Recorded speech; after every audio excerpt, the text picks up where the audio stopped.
Shalom. It's your brother Malcolm from Chicago GMS. Just coming at you with another sit down, another edifying sit down. Hopefully it's edifying to the family, to the elect, because that's who this truth is for. It's for the elect of Israel only. The rest of Israel does not matter at this point. So I'd like to start by first and foremost saying all praises, glory, and honor be unto Yahweh Bashem Shai. Double honors unto the apostles of GMS who rule well. The head of the government that's here on earth today. All right, the government of Israel, which is the only government that matters. And salutations to the Akim that are doing this work in truth and sincerity, risking their lives and their freedom to do so. All right, worldwide. Salutation to you, brothers. The rest of that government that is here on earth as in heaven. All right. Doing the work to do their part in the ushering in of the kingdom of Yahweh Bashem Shai. But this is a quick lesson about the curses. All right. And I'm going to start with, I wrote down some scriptures, so I'm just going to follow the scriptures that I wrote down. Try not to divvy away from the plan. But this is Revelation 19 and 10. All right.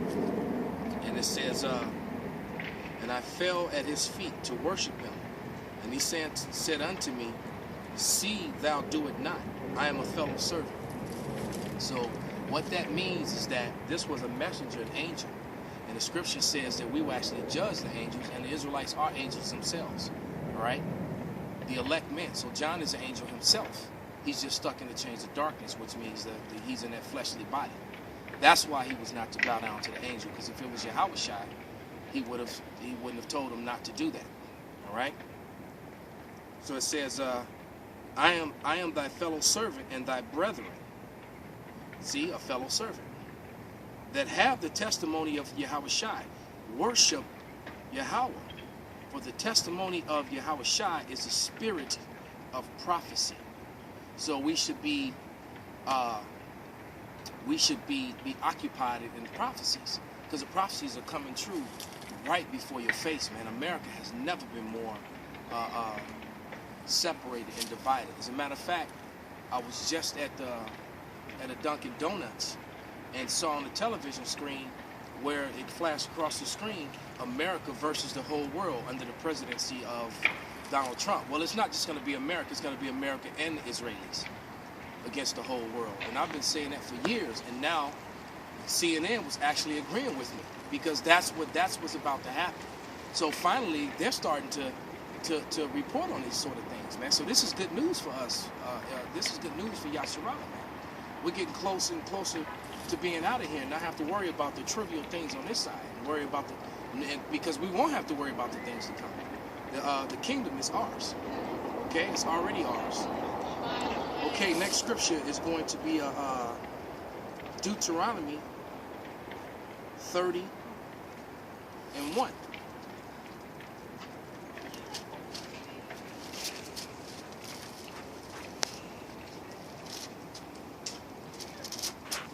Okay, it says, and it shall come to pass when all these things shall come upon thee, the blessings and the curse, which I have set before thee. See, we're going to get the blessings and the curse. We got a short period of the blessings when Solomon was in rulership, and that's that. And for those years that Solomon ruled, we ruled the whole known world, man. And all nations bowed down to us. All right, all nations were paying tribute unto us, bringing us gold, silver, sheep, whatever. We totally had dominion over the earth under the authority of our king. Okay, this says, and it shall come to pass when all these things are come upon thee, the blessings and the curse, which I have set before thee. And thou shalt call them to mind among all nations whither the Lord hath driven thee. So that means that the Israelites were driven.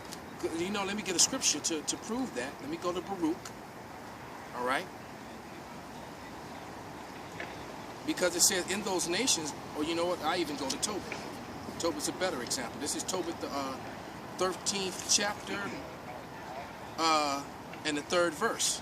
And it reads, confess him before the Gentiles, ye children of Israel, for he hath scattered us among them. So the Israelites are scattered among all nations, all people, no matter where they are. So whether it be in Africa, whether it be in Europe, South America, whether it be in Asia, or in the islands, man, the Israelites are scattered among all people. That's that multitude that John couldn't identify. All right, when he says, when the angel asked him, you know, who are these? And he says, surely thou knowest, Lord. All right, that's in Revelations, the 7th chapter. All right, so we're scattered among all people. All right, and the Israelis, according to them, they've always known who they were. All right, that doesn't make you fit the prophecies. They say you'd have to call to mind, you'd have to remember. All right, we're talking about the controversy of Zion. All right, so that one thing in itself takes them out of the equation. They can possibly be the people of the Lord, because the people of the Lord, according to Jeremiah 17:4, he told Jeremiah even himself would discontinue from his heritage. We got cut off from our power, from knowing who we are, man. And that's why we're in the state that we're in. All right, why our people are so destroyed, man, and don't have the discipline, and don't follow the law, statutes, and commandments. Why are men against our men, our women are against us? You know, our people. We're just a divided, destroyed, and conquered people, man. All right. Well, let me go to Isaiah now. This is the book of Isaiah, 34th chapter.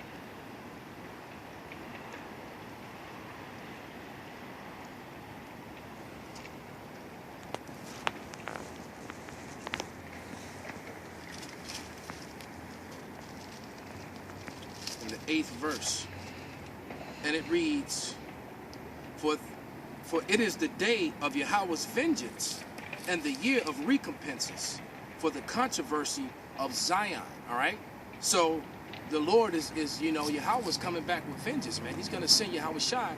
He's coming back for vengeance. Vengeance is, you know, a violent act. Why? For all the things that have been done to us while we've been scattered among these nations, man, and while we served captivity openly in these nations, and then they covered up and hid who we were. All right, so the powers that be, the earth is still in the hands of the wicked, which is the so-called white man, who is Esau, Edom. Right? They still rule this earth, right? And they're fastly losing control over it, and it's a beautiful thing to see. This is why they hate us so. All right? And it says in the year of his recompenses. That means payback. You know, like James Brown's song, The Big Payback. You know, the Lord is coming back for payback, and he's going to allow the Israelites to get payback too. So everything, all these curses that I'm going to read in a moment, all of them are going to fall upon Esau and the rest of the heathens, man. All right? A beautiful example of that is that they put all them chemtrails in the sky. I was looking at chemtrails streaking past a full moon last night. All right? And I couldn't help but think about the story about all the women in Pennsylvania and Philly that are dying from some weird lung disease by water. So it's funny that they put all this poison and GMOs and chemicals in our food, which mess up our bodies and make us weak and make us sick, you know? But yet, now all of a sudden, Edomite women are dying from water, and it's not affecting people with melanin. It's not affecting so-called Negroes. And there's a scripture that says the children of Israel, roughly paraphrasing, shall eat their food defiled, man, or we shall eat poison and yet live. Right? And that's exactly what's happening, because Israelites, the so-called Hispanic and Negro population, so-called, in those areas, they're drinking the water too, but they're not dying. Only Edomite women, so-called white women, are dying. Okay? So, and it says, for the controversy of Zion. There's a controversy about who the Israelites are. And according to Deuteronomy, the 30th chapter, the 1st verse, it says that these things will be brought up. And the only people that are out in the world talking about the prophecies, matching up Dr. White, you know, and No Class Malone, is the Israelites, man. So the prophecies matter. And the prophecies tell you exactly who the Israelites are. And so-called white people, those Jewish people, those Israeli people do not fit them. All right? And this, even in their own documents and own history books, it tells you over and over again that they know that either, man. The 1941 Jewish Encyclopedia, man. 1925 Jewish Encyclopedia, page 41, clearly tells you that modern day Edom is modern day Jewry is Edom, man. So you can't get around that. Okay, so let's go to one of the curses now. Right, I'm going to go to the book of Deuteronomy, going to the curses. And I'm going to go to the 28th verse.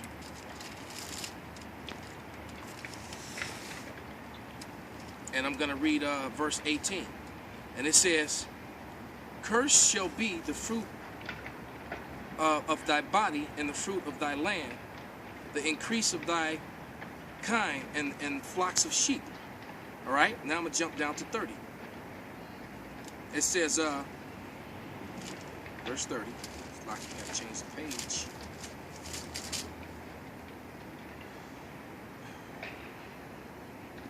It says, it reads, Deuteronomy 28:30. It says, "Thou shalt betroth a wife, and another man shall lie with her.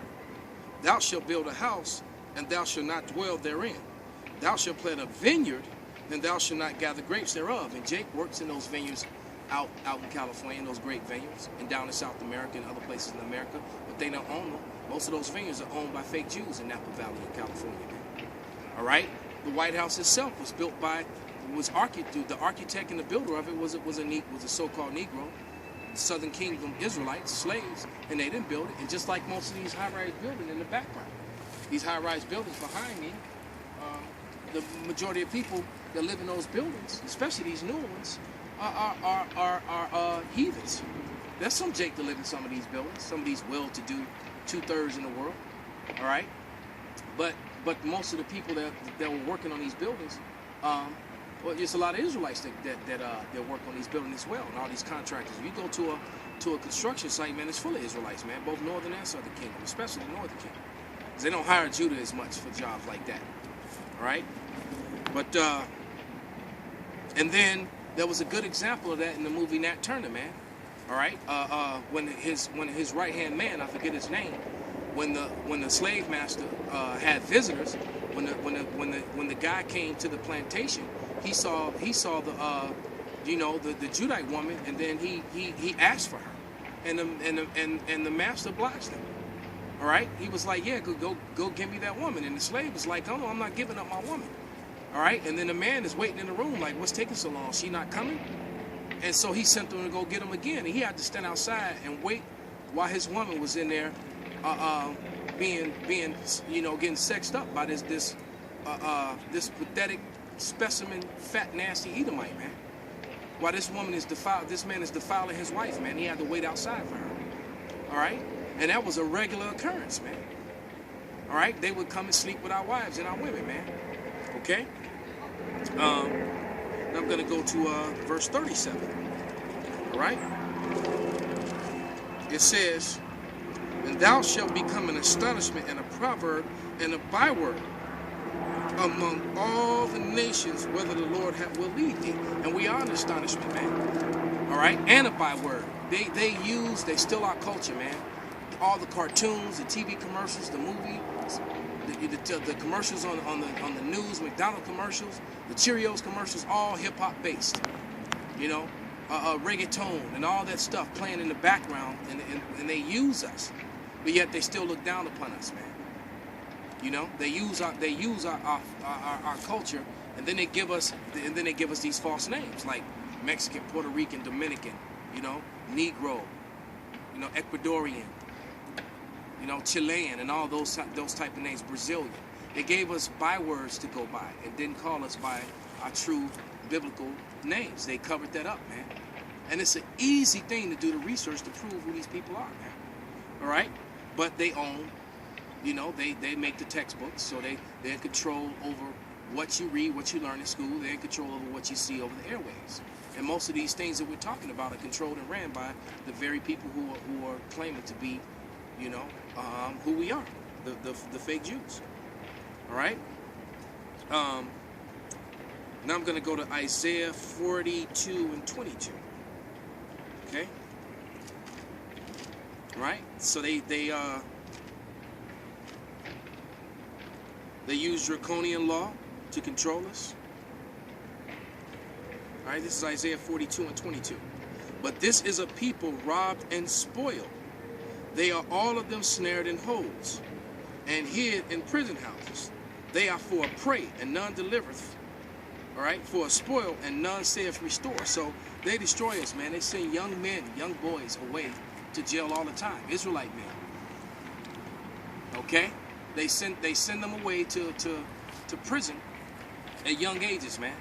And then they get free labor off of them. Okay? And then they created laws where that were completely totally set up to railroad the sons of Jacob to the prison, man. All right, and then there's clearly two sets of laws in America, man.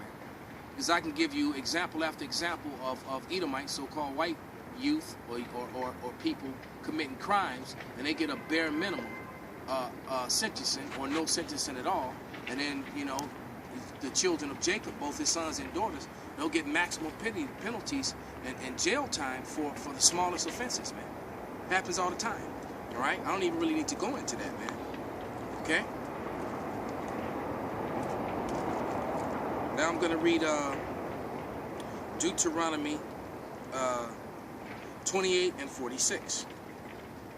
It says, and they shall be upon thee for a sign and a wonder, and upon thy seed forever, man. Meaning these curses. So you're going to always know who the Israelites according to the curses. For a sign and a wonder, so the world would know. So the Israelites would know. All right? Now I'm going to jump down to Deuteronomy 28 and 68. And it reads, and the Lord shall bring thee into Egypt again with ships, by the way whereof I spake unto thee, thou shalt see it no more again. And there ye shall be sold unto your enemies for bondmen and bondwomen, and no man shall buy you, no man shall redeem you. So you're going to be sold as a slave man and a slave woman into Egypt again. And Egypt means the house of bondage. All right? I believe that's Exodus 4 and 20, if I'm not mistaken, where it clearly tells you that Egypt is the house of bondage. Okay? So you got sold into slavery. And the first ship to come to America was the good ship Jesus, man, which was owned by Jewish people. And if you just did a little bit of research, man, it doesn't even take much. All right? You'll find that the slave trade was ran and controlled by Jewish people. The slave markets were closed on Jewish holidays, man. That's how Wall Street and the Wall Street got started, man. That's why you have Black Friday. Black Friday was a day where you got 2-for-1 deals on Negro slaves and all kind of deals and that sort of thing. So they still practice it. They throw it in your face. Columbus Day, the destruction of the Northern Kingdom, man. Thanksgiving, the destruction of the Northern Kingdom, man. All right? And then, like I always say, there are no relics. There are no relics anywhere on the earth that's just going to show you the Israelis as being in yokes of iron around their neck like my scarf, or in shackles and chains, naked, being transported on ships, because it didn't happen to them. Why? Because they don't fit the curses. And then it also said in here that there's also a curse in the book of Deuteronomy that says you shall be the borrower and not the lender. Who owns all the banks? Jewish people. Right? Who owns most of the big businesses? Jewish people. Okay? So they don't fit the curses, Dr. White, No Class Malone, and your stupid followers. So let's go back to the scripture I started with and be done. I'm going to read it again. This is Deuteronomy 30 and 1. And it shall come to pass, when all these things shall come upon thee, the blessings and the curse, which I have set before thee, and thou shalt call them to mind among the nations, whether Yahweh thy power have driven thee. And that's exactly what we just did. All right? So with that, I'm going to say, Shalom.